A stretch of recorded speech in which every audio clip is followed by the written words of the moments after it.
Welcome to our Meet the Candidates night. I am Dr. Mary Caitlin White, and I will be your moderator for this evening. Tonight, we'll be talking with 4 of candidates for the Greece Central School District Board of Education.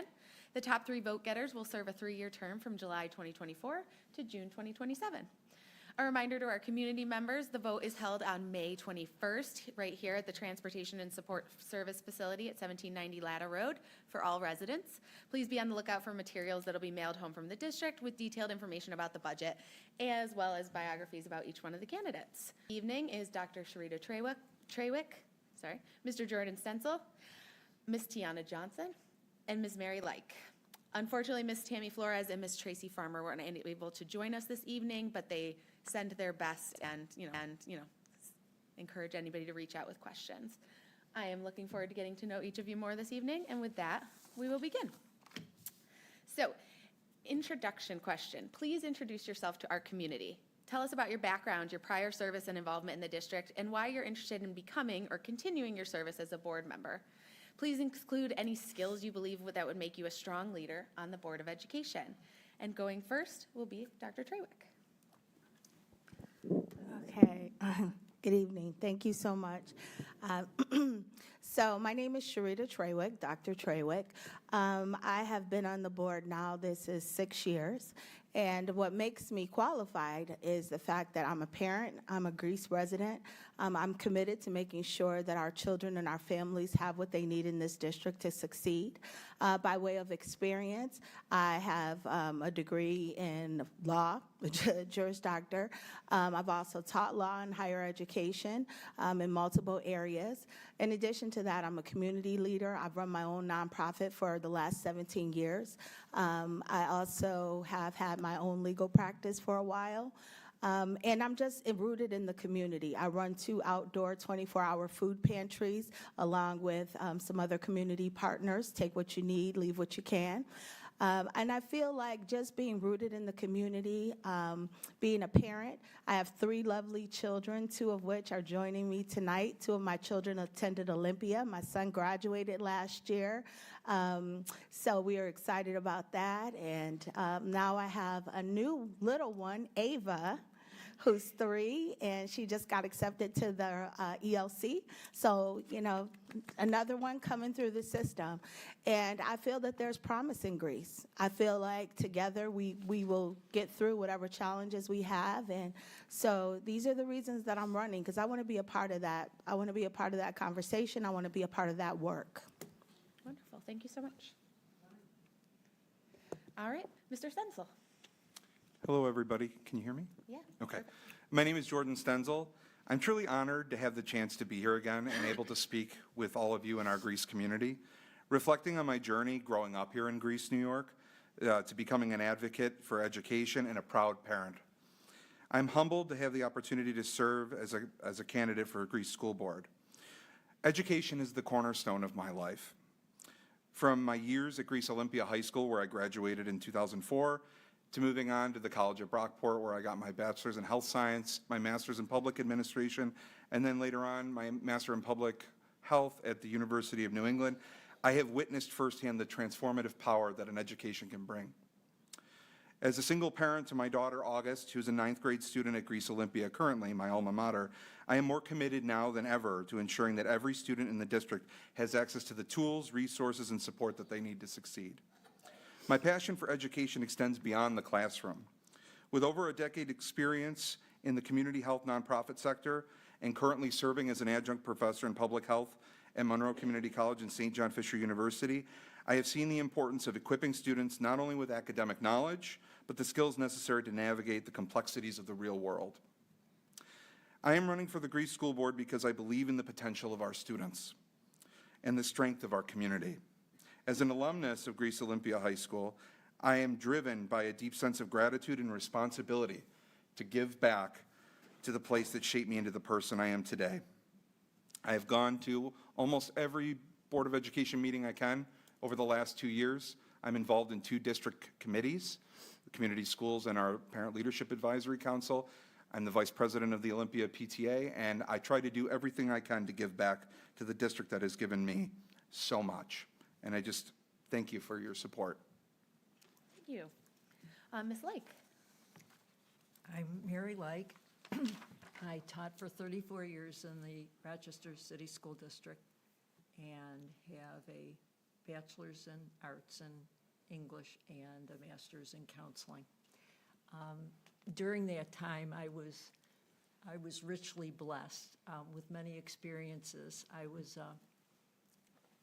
during a career in teaching program, a very innovative program that was initiated by our union, actually. I was a lead teacher and served as a mentor to new teachers, and then developed coordinated professional development for the mentors and interns. We had absolutely wonderful consultants from all over, and we just learned so much. I taught at Fisher as an adjunct after I retired. At the end of my teaching career, I was asked to teach at Brockport, which I did at the undergraduate and graduate level, but it was just way too much. And as exciting as it was, I just had to end that. But just a lot of rich experiences. And after I retired and things seemed a little tense in the world, let's put it that way, I became much more involved, much more involved. And one of the things I wanted to do was get involved locally. And so I started attending board meetings 2 years ago, and have attended most and have spoken during residence forum when I'm allowed to do so. And have served on the curriculum committee, and that's been a wonderful experience to find out the process that the district goes through in evaluating programs and then tweaking them. So now I'd like to serve the community and to be on the school board to do that. Thank you. Ms. Johnson?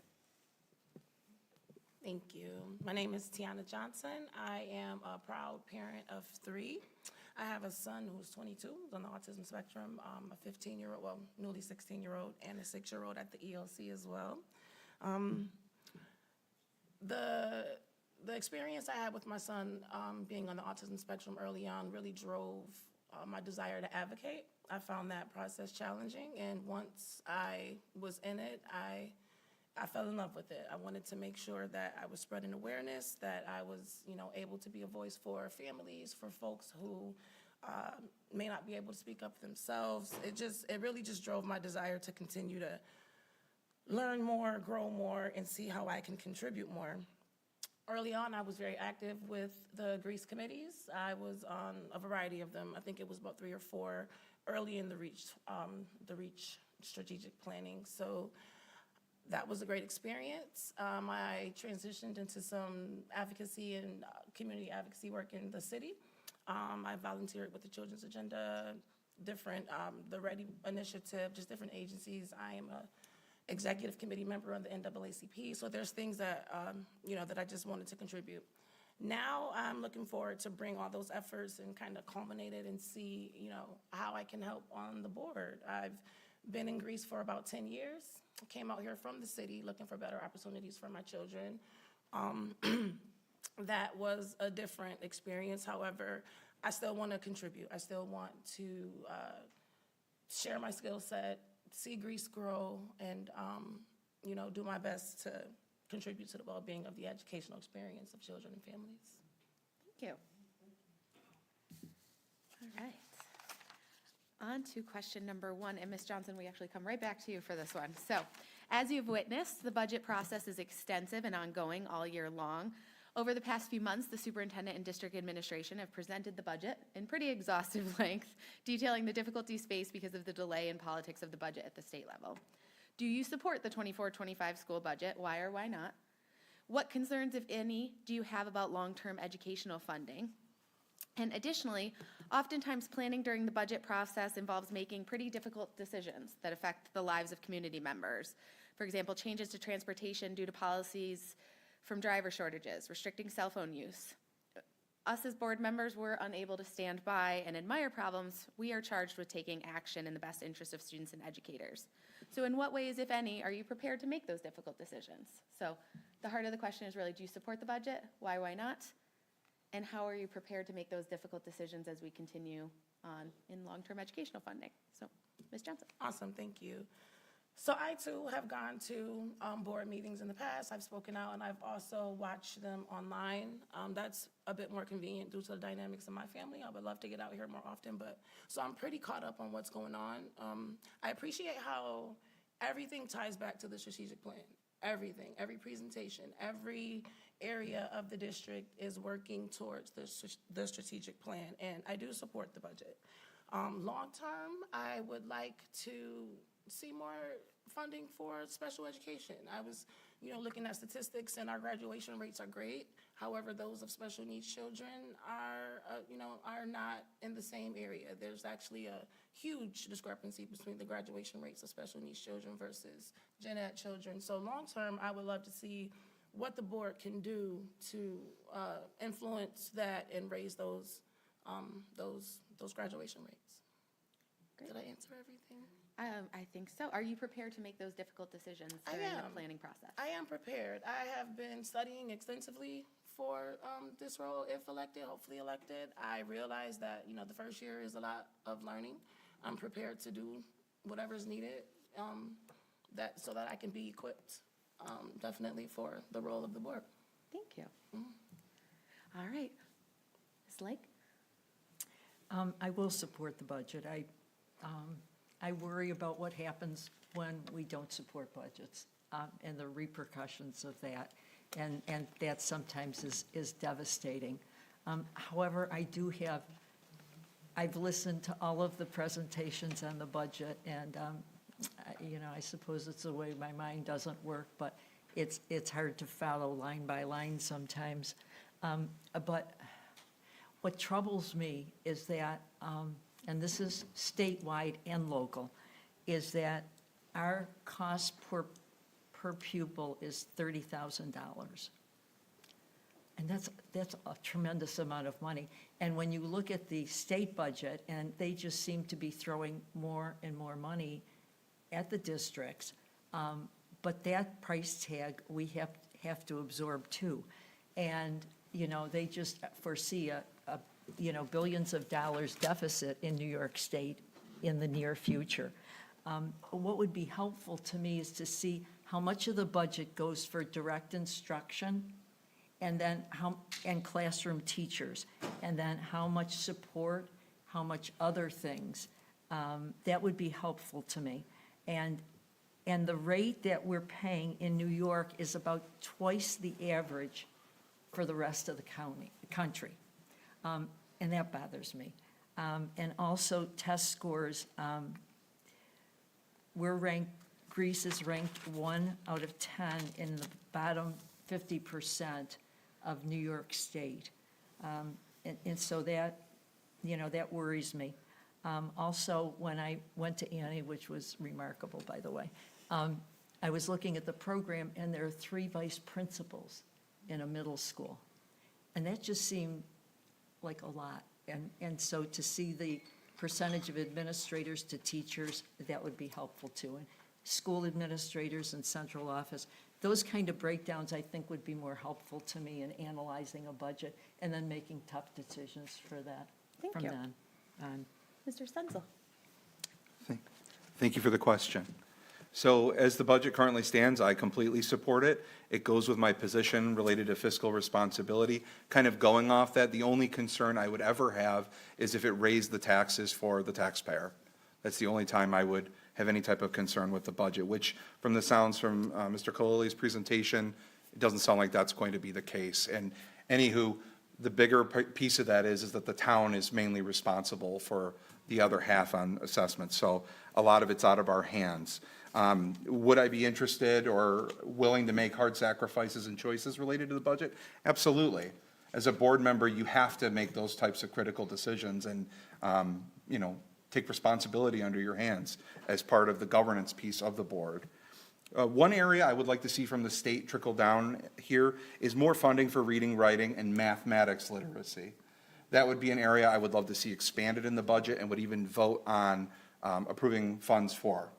And so I don't want to steal much of what has already been set up here, but yeah, and I also agree, Superintendent Groutman did an amazing presentation over the last 2 weeks relating the budget to the different commitments within the strategic plan. So igniting learning, cultivating trust, and expanding opportunity.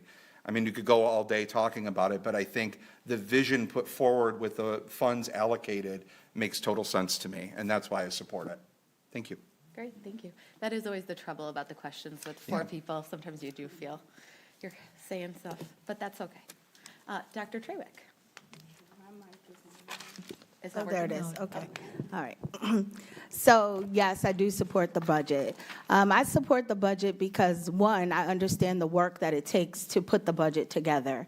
We have a tremendous team. It's not the board coming together and say, oh, let's put numbers together, but we actually have a department run by Romeo Khalili and others, Janine, and they work really hard to make sure that we are getting accurate numbers, up-to-date information. So every presentation that we see at the board meetings, there's tons of work that has gone into that. So I support the work behind the budget as well as the finished product. In terms of, am I prepared to make the tough decisions? I'm already doing it. You know, we sit in meetings, we have retreats where we're going over the numbers, you know, we're discussing items. These are things that are done behind closed doors, obviously, in our executive and retreat sessions. So some of that the public isn't privy to. But we have conversations about these, the issues and where the money needs to go and where the resources are going. The other thing I think that is important for people to realize is supporting the budget also means putting work behind it, right? So when we talk about the money from the state, we have to advocate for that money. Myself, I sit on, since I've been on the board, I've sit on the legislative committee. I'm a member of Monroe County School Boards Association. I'm my board's liaison. I also sit on the Labor Relations Committee for Monroe County School Boards. And through that work, you know, we take days off of our full-time jobs to go to Albany to educate legislators about what's happening in our schools. We can't leave it to the state to know what's best for our children, right? We have to go there with the stories, with the data, and say, here's what's happening at a Greece Central school, because they see schools as one conglomerate, and our Greece Central School District is different, identifiable, and we need to make sure that we advocate for that. So do I support it? Yes. Have I put the work in? Yes. Will I continue to do that? Yes. Great, thank you so much. All right, question number 2. What are the 3 biggest issues you believe we are facing today in public education? And how do you plan to educate and prepare yourself to make decisions on those issues? So top 3 issues and how you plan to be prepared to make decisions. So Ms. Lake, take the lead. Okay. I would say the first issue is a safe and orderly environment for every student. We're seeing more and more on social media that things are going on in schools that jeopardize students. And I think we really have to look at the code of conduct and how it's being handled to be sure that it's handled fairly and that it's safe for every student. The kind of disruptions that happen and the kind of adrenaline drip we get when we feel kind of a sense of shifting sands, like we're not sure what's going to happen next. You know, they don't help us learn. And I think that's important. We've had a number of parents talk about bullying, and it seems to be a growing concern. Also, safety on buses from bus attendants. People feeling that there aren't serious consequences for things. You know, fights breaking out. A letter from a principal of a school on a Friday saying, this is my last day. You know, those things are jarring. I apologize, you have 20 seconds, Oh. just to make sure you hit the other 2. Reading, thank Okay. you. Literacy. We just went to a wonderful day spent on the science of reading. and strategies that can improve reading. The curriculum committee, they're working on a new reading program, phasing that in, so that's exciting. I apologize, I hit the wrong button. All right, thank you. Dr. Trewick, top 3 issues and how you plan to educate yourself to be prepared on those. Okay, so one of the first issues is mental health. I think one of the things that we've seen post-COVID is a rise in mental health issues around, with our children, as well as our staff members. And so how we plan to address it, I think we've already made strides in that area. We have partnered with several organizations to bring them into our schools to be able to provide mental health supports. We've partnered with Genesee Valley Mental Health. We've partnered with Center for Youth. So we have brought in community partners recognizing that our kids need support for their mental health. We've also worked with GTA to look at how we can address the mental health and needs of our teachers as well.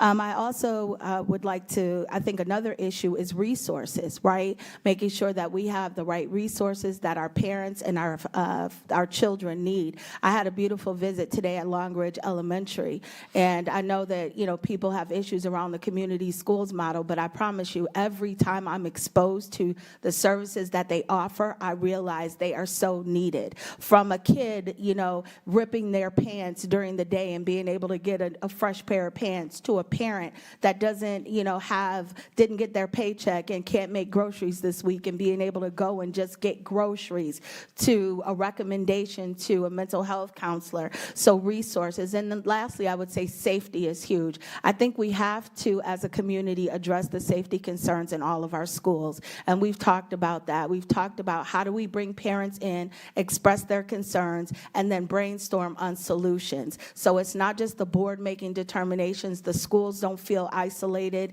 in how they're, dealing with discipline issues, but we bring the whole community in, the parents, the families, and say, what are your concerns? What would quell those concerns? How can we move forward better together? Great, thank you so much. Ms. Johnson. Yes, so my top 3 issues, I also would champion capturing parent voice, prioritizing community voices. I'm sure the district is familiar with PLTI. I am the former site coordinator for that program. I'm also an alumni of Cohort 7. So parent voice is something that I have extensive in advocating and legislatively and locally extensive experience with. So capturing that, but applying, community voices fiscally, in a fiscally responsible way. I want to make sure that we're spending what we need to spend, where we need to spend it according to, the needs of and the desires of the community. Literacy is definitely a big one for me, specifically with writing, because as we all know, literacy is not just reading. There's 6 different points, comprehension being one of them, and that's one that I'm very, very concerned with. Greece has been working towards producing better writers, so I definitely want to see, hoping to see some progress there. And safety. We all agree that safety is an issue. I would love to contribute some ideas, a different type of parent perspective to the board. Maybe we can inspire some different methods, different approaches to the safety issue. Thank you so much. Mr. Stendel. All right, so since everybody took some of the things I was going to say, I'm going to change it up a bit. So one of the biggest ones is near and dear to my heart, and it's the reason I'm sitting here, is parental involvement. One of the things I've noticed in the 2 years that I've been involved in different committees, PTAs and whatnot, you go to these things and you see the same crew over and over and over again. For example, on the community schools committee that I'm on, I'm the only non-Greece employee or non-Greece affiliated person there at those meetings. And that's not a knock on the people that are there, not at all. But I want to see more people involved in those things. And if my message can resonate with people to get out there, we need our parents to be involved. We need them to have a voice here, because this is the village. This is where we work together in order to make our children learn, succeed, and thrive for the working adult world. Secondly, I'm going to kind of steal Dr. Trewick's a little bit, but mental health is a big passion of mine. And on top of that, I would also add linkage to services. So this is where I think community schools really comes in a nice niche, that because we have such a dynamic community, things are constantly changing, all right? And the needs of our students and their families are also changing. So if we eliminate barriers to these students, they'll be able to learn better. And so it really breaks my heart when you have students that come in and, they don't have money for food, or they, clothing issues, right? Things of that nature. And community schools can provide stuff like that, as well as link people to services outside of the Greece district, which I think that's what those nonprofits are for. And then finally, last but not least, safety. I've seen multiple videos now from different parents, and even a teacher who shared one with me, of kids getting fights in the bathrooms. They shouldn't be doing that. They have the yonder pouches, right? Kids getting fights on buses, that's a driving issue, safety issue. So we need to secure our schools and make them safe for all students, all families, and all staff to learn and thrive. Great, thank you so much. Okay, question number 3. As a nation, an issue that we are facing is an unparalleled shortage of educators. I work in teacher education down at Geneseo, and this really covers all aspects of educators. So transportation, food service, facilities, buildings and grounds, technology. But for this question, though, we're going to focus on teachers. New York State schools of education have reported drops in enrollment of 50 to 80%. Teacher recruitment and retention is extremely difficult for districts. There's also repulsive and hateful rhetoric about educators that has further exacerbated this problem. How will you work to ensure the children of this community have access to highly qualified educators through recruitment alongside retention of the amazing faculty members already employed here? And Mr. Stencil, we're jumping right back to you. All right, already, okay. So I think, I am not a K through 12 teacher, so I couldn't pretend to have expert knowledge on this. But what I will say is this: we have very good colleges in the Rochester area that, SUNY Brockport, SUNY Geneseo come first to mind, the Warner School of Education at U of R. These are all areas that I am sure that the Greece District is already tapping into and will continue to do so. There's a partnership right now with Nazareth University related to social workers and mental health, things like that. So I think we need to continue to expand our partnerships and show people how Greece can recruit. One of the things, and I think it was the superintendent who presented on this, I could be wrong, Kathy, I'm sorry, but there was a board meeting where it was presented how we recruit here in Greece and the strategies that go into it, having people come in and see the contracts that are much better and more competitive than any of the other districts in the area. So I think that's a benefit right there, the union that supports folks and whatnot. And then also, last but not least, students in our own pipeline here. Kids who are in 11th, 12th grade, they're like, I want to be an educator. So Greece has different tracks that can actually help students early on get that exposure so that they know for a fact that this is the job they want to do and how to best prepare for that. And the district will actually guide them to that path. So essentially, they stay in our backyard when it's all done. And I think that's a win-win for everybody. Yeah, thank you. Ms. Johnson? All righty, can you just repeat the question, just Oh, so I'm of course. sure? So teacher recruitment and also the retention of the amazing educators we currently have in the district, making Okay. sure our kids have the best. Awesome. So earlier on in my volunteer days with Greece, Luva, Gina Larson, and I were at a meeting at Panera, and we talked about this. This was back when she was over HR, and we talked about partnering with different colleges and things like that. So I would definitely still champion that method, but thinking bigger, not just the local spaces, also paying attention to the colleges that we're recruiting from. How well are the teachers, like what their report card is, how well are they producing good teachers? So just paying more attention to that when we recruit is what I would do. Also, as a parent, I sat on the interview panel for an interview for one of the principals, so I would definitely encourage more of that behavior from parents. That will help, again, bring that parent perspective, inspire educators, because sometimes you can get in it's not a bad thing, but you can just get in a flow, and you might need a fresh wind is what I typically call it. You might need a fresh wind. So encouraging more of that, and just continuing to partner. Greece is already doing a great job, I think, with this. I just think for an area of improvement would be just to pay more attention to the colleges that we're actually attempting to recruit from and how well they score on the report card.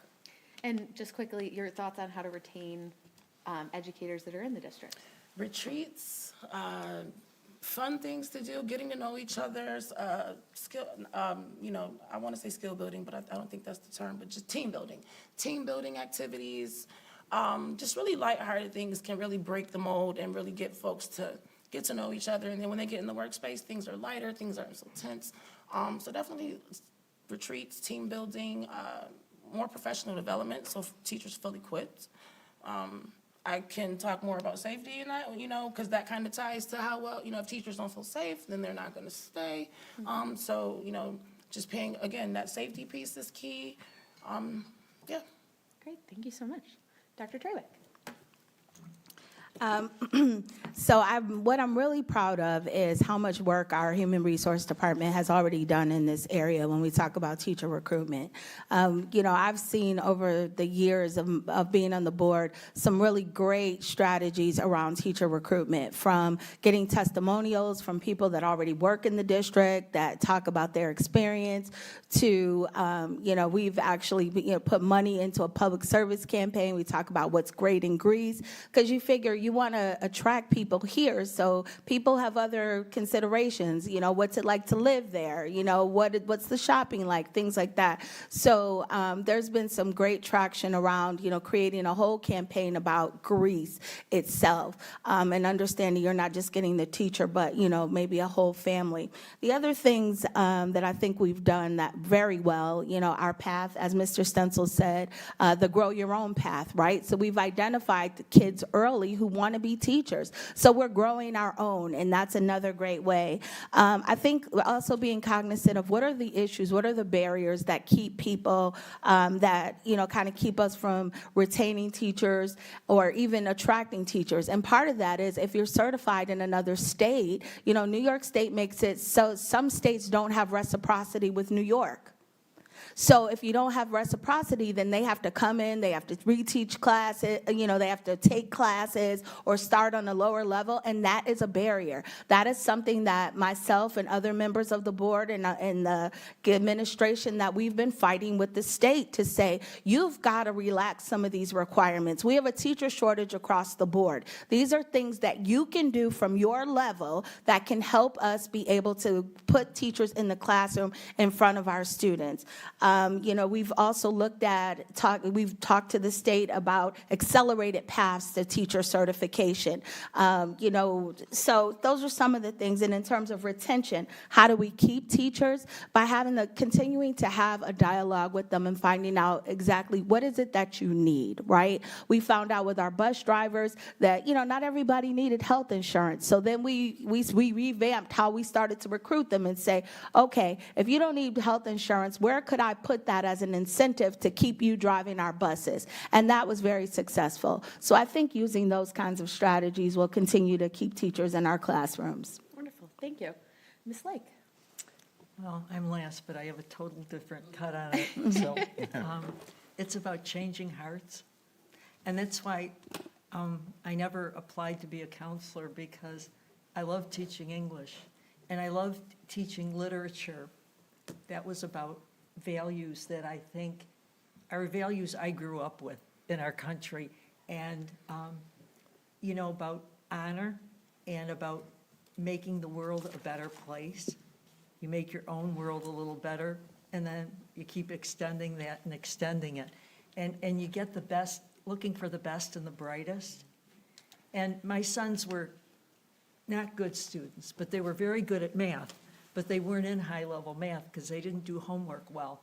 And at that time, you didn't get a checkup every day, so you could be on the kids. Anyway, they both wound up in math jobs where they use a lot of math. But it's interesting because if somebody had recognized that and said, you really are good at this stuff at higher levels, you just have to. And then maybe you could be a teacher someday. I mean, that would have been a laugh. They couldn't wait to get out of high school. But, sometimes you just have to kind of frame things differently for kids. And as far as retaining them, the lead teacher program was amazing. So I had taught 19 years. And I applied as mentors first. And you had half-time in the classroom, and then no administrative assignment, no homeroom, no social studies, nothing. And then you did something else for half the day. So as you're mentoring teachers, they could come in and see your classes. Of course, I loved it when they said, boy, I wish I had kids like this. And it was funny because, we were asked to take the most challenging classes. That was part of the lead teacher program. But it was like a real shot of adrenaline. And I mean, it kept us going, and then a professional development. So that was a great program to retain them. Awesome. Thank you so much for sharing. All right. So a lot of you have talked about this extensively, partnership and communication between the district and the community. And just to name a few, parents and community members in Greece can join district and board committees. So school improvement, district parent advisory council that a few of you mentioned, recruitment and detention, family and community engagement, audit and finance, safety and security. There's parent exchanges. Ms. Johnson mentioned PLTI, being involved in the PTA. Mr. Stencil, you mentioned, or SEPTA, volunteer in schools, work in after-school programs. I know Ms. Malore did a lot of tutoring and work in the school district. So many who try to divide us would like us to believe that family and community members aren't welcome in our schools, which you all live this every day, and it's not the case. So what additional offerings would you want to be seen for families and community members to join into the district and be more involved?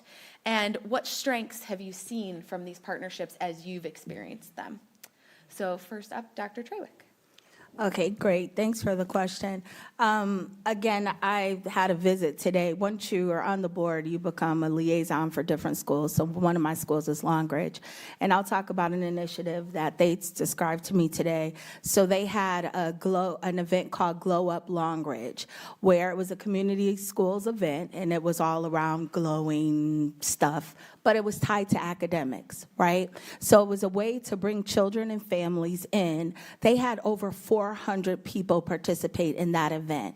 I asked her, what did your numbers look like before this, before this type of event, before you embraced this idea of talking to parents about the things they wanted to do and engaging staff and getting buy-in? She said we'd have about 20 to 30 people attend an event. But once we began to have dialogue with parents, staff, and students about what kind of fun things do you want to do, then once that conversation happened, they began to identify and tailor events that married what we needed to get across, which was we have a new reading curriculum we're rolling out. We want to make sure you understand what it is. So there was that whole literacy component, but it also brought in the fun component. So I think when we are able to capture that voice, it helps bring people in. And I've said this for 6 years, you got to feed people. You gotta, my mom's here with me tonight, and you come to our house, you're gonna eat, right? You gotta feed people. So that's another thing that I have seen that has been successful. But the engagement piece is important, and staff buy-in. When she said that, we get the ideas. And at the events, even a game night event, she said they had white tablecloths on the table. They're playing board games, but on the tablecloths, they wrote questions. What else would you like to see in Greece? What makes you want to come to school? So you're playing a game, but there are those questions, that they're answering. Then they rolled up the tablecloths afterwards, had a staff meeting the next day to say, here's our data. Now, that's innovative to me, and that's the work I want to get behind. Thank you, Mr. Stencil. Yeah, I don't know if I can top that, Sharita. I'm sorry. I'm writing down that idea as well. So that's all right. So, yeah, from my point of view, as a parent who's been actively involved over the last 2 years, the Leadership Advisory Council, that is such an amazing opportunity, and I would love to see more parents involved in that. There's so much information that comes back to us on, there was one, Mr. Skinner, I think his name is, and he was talking about different career and education opportunities that the district is putting together for students who are ready to graduate, and it's phenomenal. It's amazing. It shows you that college is not the only path. There's the trades and then getting right into the workforce. This is fantastic work. And I think if more parents saw those things, got more involved in them, they would then be empowered to push their children in those directions, which I would love to see. School parent exchanges. We started off as a bigger parent exchange for the whole district with PLTI. That's how I got involved initially. But now we've come down to the point where we're doing it at the school level. And I co-host it as a parent with school district employees. And we have some really robust discussions. One of the ones we just had recently, which is an awesome idea, I'm going to pitch it to the board this coming month, is having community schools team up with parents on workshops for students related to life skills. Simple things like, what's a 401k? How do you invest? What are the pitfalls of getting a mortgage? How about student loans? Should you go to college and borrow a huge amount of debt and a career that doesn't pay you back what you need? It's those things that I think students aren't really, they may be taught, and I could be wrong on that, but at least from my point of view, that's something I never was taught when I was a student. And I would love to have had that information to make smart decisions right out of high school. And I think, no cost to the taxpayer or to the teachers here. I think it should be parent-led. Have parents team up with community schools. Have parents come and do those workshops if they have expertise in, say, law or expertise in finance. Let them go drive the conversation and invite students to come. And that's all I have to say about that. Thank you. Ms. Lake? Would you repeat it, please? Oh, of course. Different partnerships and opportunities you'd like to see for community members to be involved in the Thank district. you. Okay. This one is something I can see amazing possibilities for, and I think it would work for the budget problem also. I think it's so important for the main thing to stay the main thing, and that there's been so much pressure, so many needs of students, and it's all falling on schools. But we have a community. We have parents, we have churches, we have all kinds of resources that everything shouldn't fall on the school. And I think those partnerships where you can look for people within the community that have beat the odds and they're grassroots organizers, and to tap into them and to really invite them in the schools and let them see what's going on and come up with ideas that might be something we've never thought of. I heard about a program Johns Hopkins had with their drug treatment program, which I don't know if any of you know, but 30 days of drug treatment and then go out and do your best doesn't really work well. But what they did is they partnered with churches and their shelters, and they had amazing success. Same program, but it's with a different partnership. I know. Okay.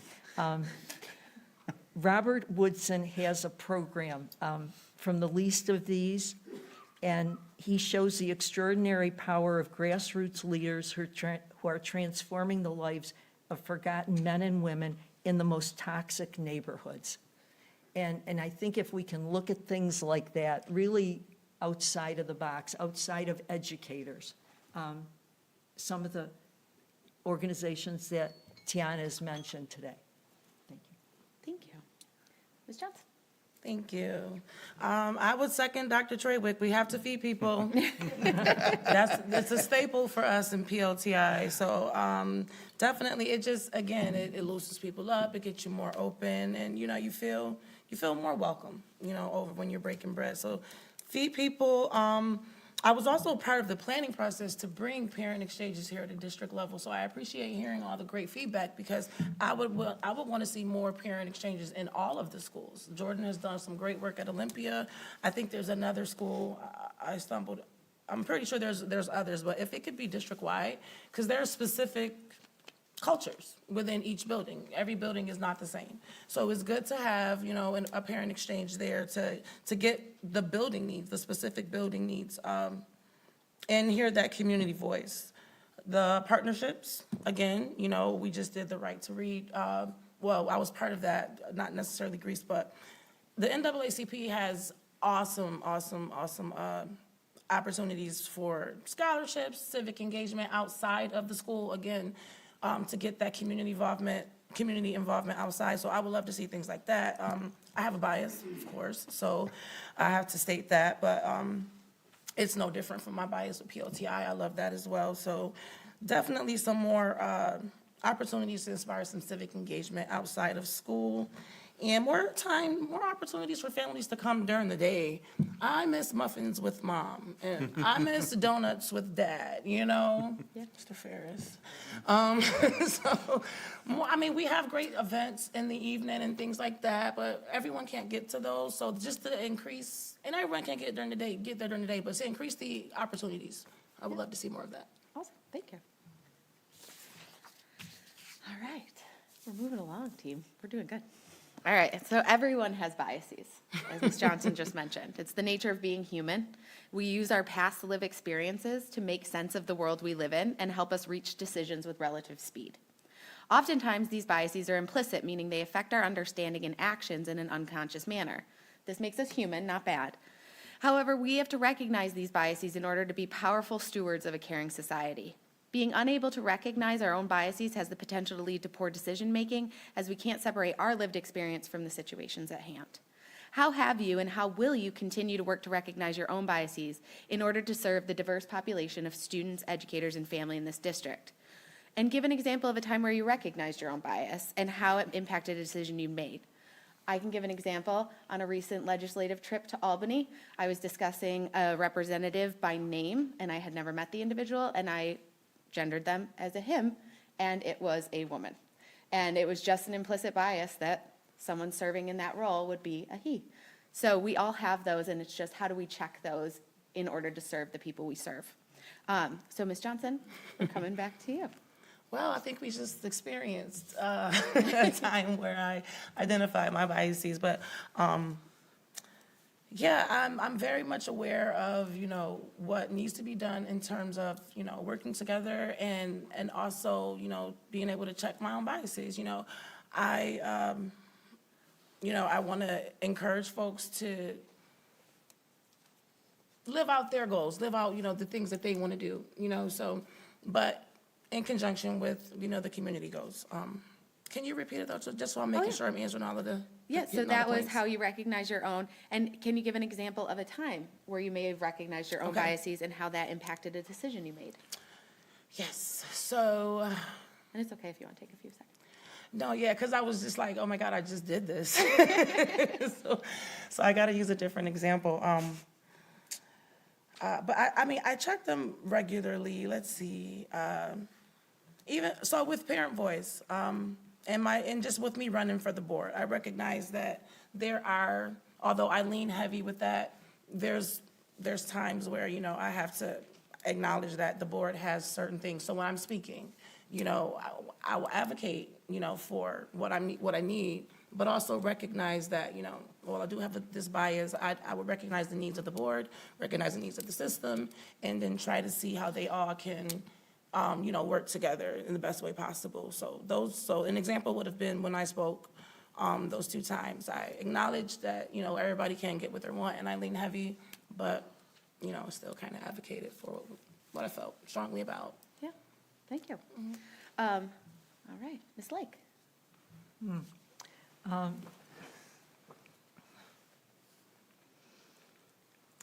Well, I remember one situation, and it's just the only one I can think of right now, and it's when I was teaching. And I had gone to a workshop, and the presenter talked about how students get the ball in their court. And not that I thought I would be baited by a student ever, but I went back, that was over a weekend, and I went back the next day, and we were switching subjects. It was a self-contained class. They had to have failed twice to get in my class. So we were a motley crew. So Kevin, I remember his name. Okay, we were take out your math books. Kevin, take out your math book. And this is so boring. So I just walked over to him and I said, maybe take out your math book. And he continued for a bit, and I just stood there and looked at him. And then the rest of the class started, yelling at Kevin, will you take out the math book so we can get on with it? But it was just an example of, kind of framing it differently. And and looking at things a little differently. And I think in terms of now, I feel very passionately about pretty much almost everything. And I'll argue about it, but it's always ideas. And I don't hold them that tightly. I mean, if something else works, I'm willing to look at it, and I'm flexible. So I don't know if that answered it, but that's the best I can do here. No, I think you did both. That was Thank you. tricky. Mr. Stenzel. Thank you for the question. So as somebody who's worked in the community health nonprofit world for over 10 years, I have firsthand experience with working with diverse patients and clients from all walks of life. Most recently, I worked at Trillium Health in downtown Rochester, which for those who don't know, it's a huge LGBTQIA+ organization, also works with the trans community and whatnot. And I've been exposed to all sorts of situations and individuals and different encounters that have really opened my eyes. And one that sticks out in my head actually goes back to my beginning working experience. My first job right after college was working at a syringe exchange in Syracuse in a similar organization to Trillium. And we had a law student come in and get needles to be exchanged. And when I found out that this individual was a law student, it kind of blew my mind, because in my head, an injection drug user looks a certain way. But then I see this individual suffering from addiction, and it totally changed my mind on things. And so that was way back when I was first starting my career, and I've learned so much more since then. And it's taking this introspection that I now have as a result, and this ability to work from individuals from all walks of life that I will bring as a board member. And yeah, that's all I've got. Great. Thank you so much. Yeah. Dr. Treywick. So the question, it's a loaded question because I'm literally checking bias every single day. Like, it is a daily thing. And so an incident I can think of, so currently I'm the chief of staff for the Center for Disability Rights. So it's my job to make sure that people with disabilities are able to have the same things that able-bodied people have. And the work is difficult. And recently, we coordinated a trip to Albany where we spent a week advocating. So sounds great, coordinate a trip, right? Get buses, get people together. But as we were trying to seek transportation that could hold motorized wheelchairs, that had enough seating, the buildings that we needed to get into, the government buildings, where were the accessible entrances, where were the bathrooms, and not, so through that experience, I realized that there is so much that needs to be done in terms of leveling the playing field so that people can just participate at a level. And then add the complexity, one of our chief advocates, one of our board members, an African-American woman, I identify as an African-American woman as well. When we went into some of the meetings, I was doing a lot of the talking. And she pulled me aside and she said, "You know the African-American experience, but you don't know the disabled African-American experience. I need you to defer to me." It was humbling, but it was true. And I had to check my pride at the door, my bias of what I thought I knew, and put on my grease hat of humility, because in this 6 years, I have learned humility here. And be able to allow that platform to be there for her. So, and that's daily. Now I'm looking at it, every time you're exposed, your lens gets bigger. And you're realizing, how am I looking at this? How are other people experiencing this? And I think that's the beauty of the work that we do here. Great. Thank you so much, and I appreciate each of you sharing those different experiences.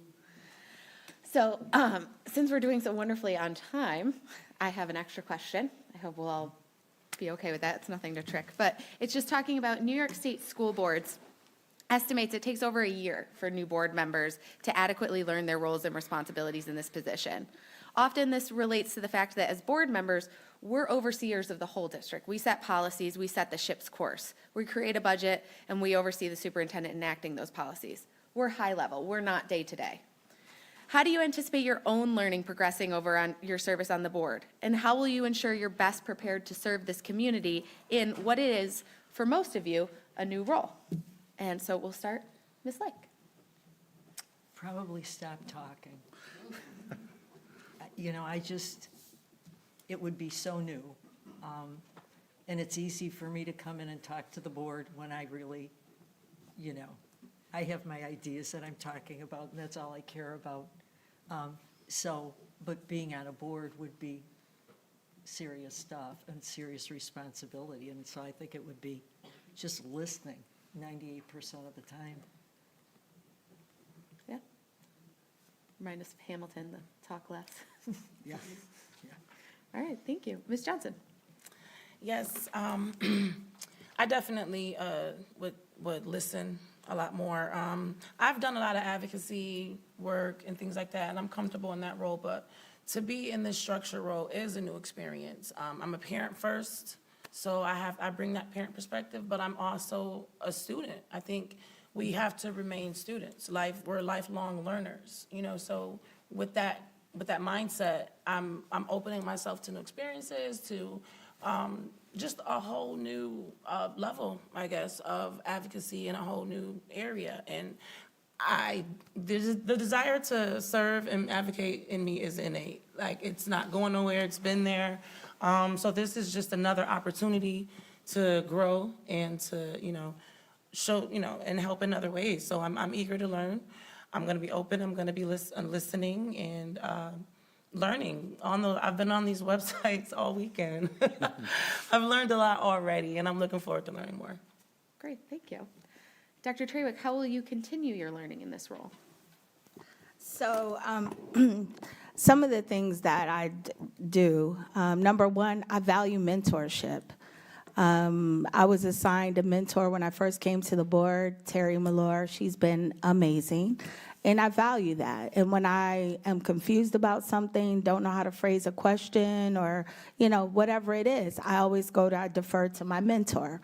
I also am not afraid to speak truth to power, so I have powwows with our president back there, Sean McCabe, via text messages. So that part, I try to remain curious. I ask a lot of questions during the board meetings, you know, when we're doing the presentations. I feel like that is the time where we have folks in the room who this is their field of expertise.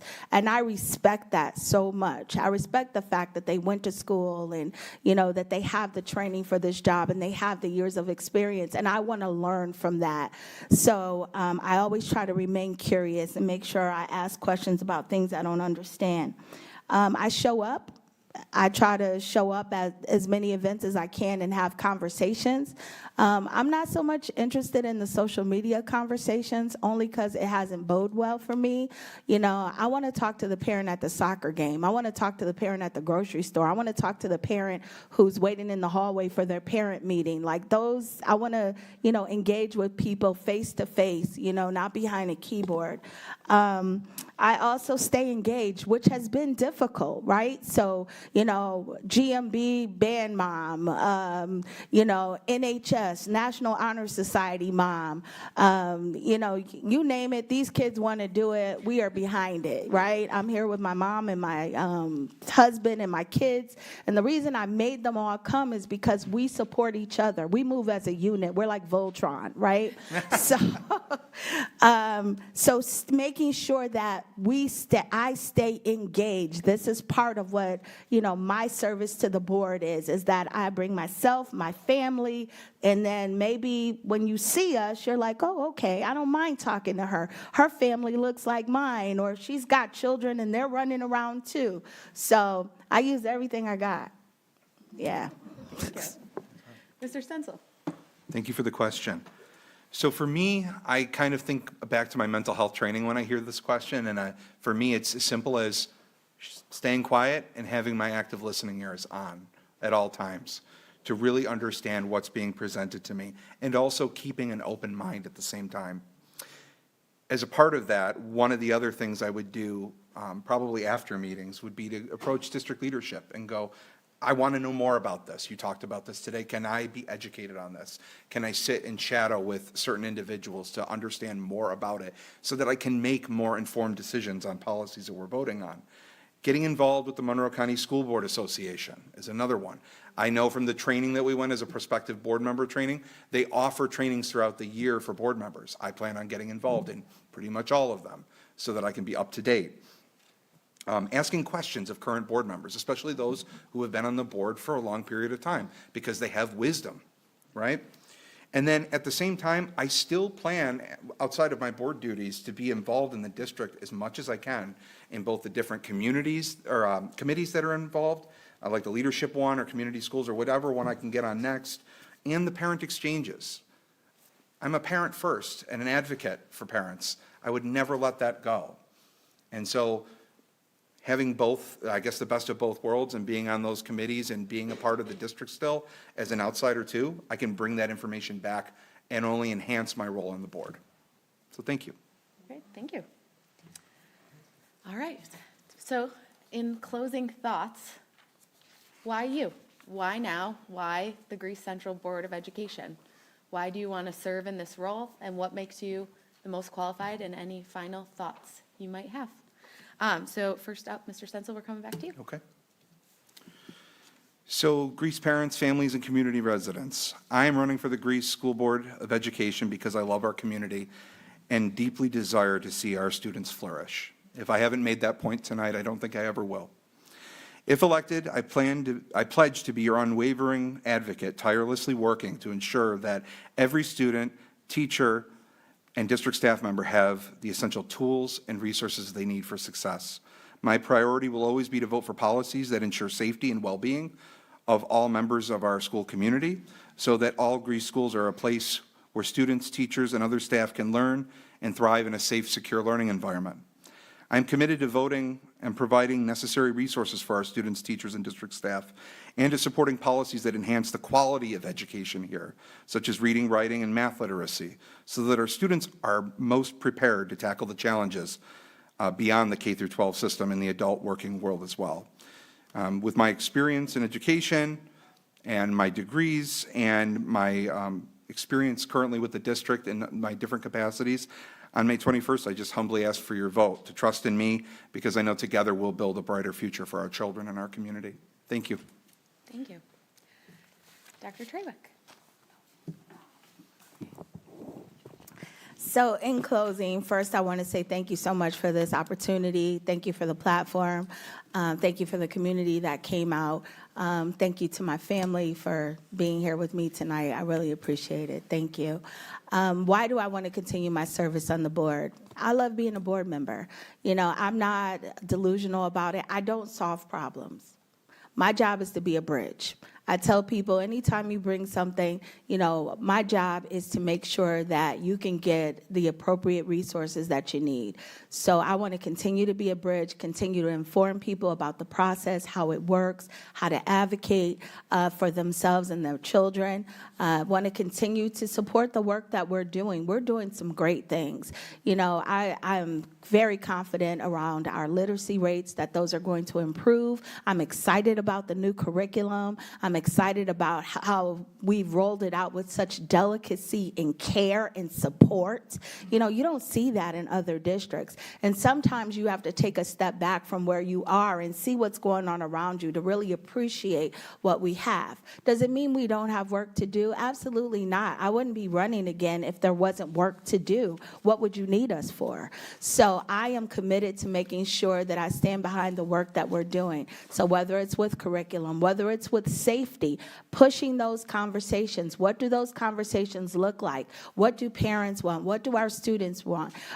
Promoting student leadership, academics, the music, our sports programs, our clubs. When kids are connected, they attend school. So when we talk about attendance, the schools that have the best attendance are the ones that have the most participation in their offerings. It doesn't matter what schools you talk to. When the kids are tied in, they show up. And when they're tied in, their parents show up. So these are the things that I'm interested in supporting, and I love our career pathways programs. Now being able to plug our kids in where they can become firefighters upon graduation. They can become our EMTs upon graduation. graduation. Those are phenomenal results. So I want to be part of a winning team. And this is a winning team. And again, you know, we have our challenges, but you have to have people on deck that are willing to do the work. And I'm willing to carry the work and brick by brick, not tear it down, but carry the bricks. Thank you. Ms. Johnson?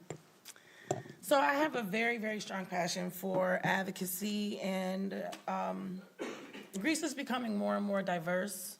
So I wanted, why me is because I want to make sure that all perspectives are considered, along with all the great work Dr. Trawick just mentioned. I would second that. But I also want to make sure that, you know, like I said, all perspectives are heard. We're not just stuck in, you know, autopilot or, you know, doing what we've always done, that fresh wind that I spoke of. I want to be able to be that, but while working collectively with the board. The low-income community is also a population that's very near and dear to my heart. So with the literacy crisis going on in the low-income community not really being able to respond well, I want to also be a voice for them. I have a daughter in the EOC, but I also have one that I homeschool due to the literacy concerns and the writing. Everyone can't do that. So I want to be able to make sure that, you know, those graduation rates with the special education population are, you know, are adhered to and looked at and, you know, kind of worked on, and also the voice of the low-income population to be heard and considered more closely. Thank you. Ms. Lake? I would like to give back to the profession that has given me so much. And I would like to continue advocacy, possibly through legislators. When we talked about the other day about 18 benchmarks of this science of reading, and then you could look at where states were, and New York was 0 of 18. So that looking at a state law that will then dictate to all of the districts things that have to happen for early child literacy, I think is incredibly important. So trying to connect with legislators if that is something that needs to be done. Also, I take our Constitution pretty seriously. And I know that we will all the members, the board members, pledge to support the Constitution of the United States and of the state. And I think sometimes the lawmakers need to be reminded that they may be stepping out of bounds and maybe need to be brought in again. And that's it. Thank you. Thank you to each of you for running for the Board of Education. It is a tremendous act of service to the community, and I wish you each the best of luck. I want to remind community members to vote on May 21st so that your voice is heard. Thank you and good evening. Thank you. Thank you. Thank you, everyone. Thank you, everybody.